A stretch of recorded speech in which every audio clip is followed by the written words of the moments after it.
അത് അവരുടെ പാർട്ടിയുടെ നിർദ്ദേശമല്ലേ. പാർട്ടി സെക്രട്ടറി പറഞ്ഞാൽ സ്വാഭാവികമായിട്ടും സഖാക്കളിൽ അത് പാർട്ടിയുടെ ഉത്തരവാദിത്തപ്പെട്ടവർക്ക് അത് ചെയ്യാതിരിക്കാൻ കഴിയില്ലല്ലോ.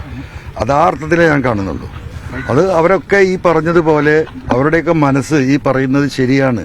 അതിലൊരാൾ പോലും ഉണ്ടാവില്ല. അപ്പോൾ എന്നോട് ഉത്തരവാദിത്തപ്പെട്ട ആളുകൾ ഇന്നലെയും കൂടി സംസാരിച്ചിട്ടുണ്ടല്ലോ. ഇന്നലെ 4:30 മണിക്ക് ഞാൻ പത്രസമ്മേളനം നടത്തുമ്പോൾ ആ ജാഥയിൽ നിൽക്കുന്ന ഉത്തരവാദിത്തപ്പെട്ടവർ ഇന്നലെ കൂടി എന്നോട് സംസാരിച്ചിട്ടുണ്ട്. അപ്പോൾ അവരെന്താ എന്നോട് പറഞ്ഞതെന്ന് എനിക്കറിയാലോ. അപ്പോൾ അത് അവര് നിർബന്ധിത സാഹചര്യത്തിൽ അവർക്കതെല്ലാം മാർഗം. അതിന് ഒരു കുറ്റം പറയണ്ട. പലരും എന്നെ വിളിച്ചു ഇതുമായി ബന്ധപ്പെട്ടിട്ട്. ഞാൻ പറഞ്ഞ ഒന്നും പറഞ്ഞു വരുത്. പാവപ്പെട്ട സഖാക്കളാണ്. അവർക്ക് നിവൃത്തിയോട് അവരുടെ മനസ്സ് നമ്മളെ കൂടെയാണ്. അത് മതി. അവരുടെ ശരീരം നമ്മളെ കൂടെ അല്ലാത്തത്. അതുകൊണ്ട് അവർ പ്രതിഷേധിക്കട്ടെ. അത് ആ കാര്യങ്ങൾ അതിന്റെ വഴിക്ക് പോയിക്കോട്ടെ. അതൊക്കെ ആ സ്പിരിറ്റിൽ തന്നെ ഞാൻ എടുക്കുക.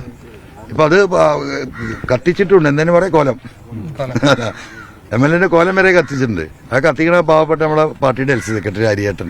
എന്താ സാധു എന്ത് ചെയ്യാനാ. ഇന്നലെ വൈകുന്നേരം 3 മണിക്ക് ഞങ്ങള് ആ ഹോസ്പിറ്റലിന്റെ അവിടെ ചായ കുടിച്ച് ഈ കാര്യം പറഞ്ഞ് ഞാൻ പോന്നിട്ടുള്ളൂ. അപ്പൊ ഞാൻ പറഞ്ഞു, ഹരിയേട്ടാ ചിലപ്പോൾ നമ്മൾ ലാസ്റ്റ് ചായ ആവട്ടോന്ന്. അല്ല, എനിക്കറിയത് ഏത് ആംഗിളിലേക്കാ പോകുന്നതെന്നുള്ളത്. അത് ഈ കൊലം കത്തിക്കൽ മാത്രമല്ല, മുൻപും പലപ്പോഴും കേട്ടിട്ടുള്ള കൈയും വെട്ടും കാലും വെട്ടും മാറുന്നുണ്ട്. അല്ല, അതൊന്നും സാരമില്ല.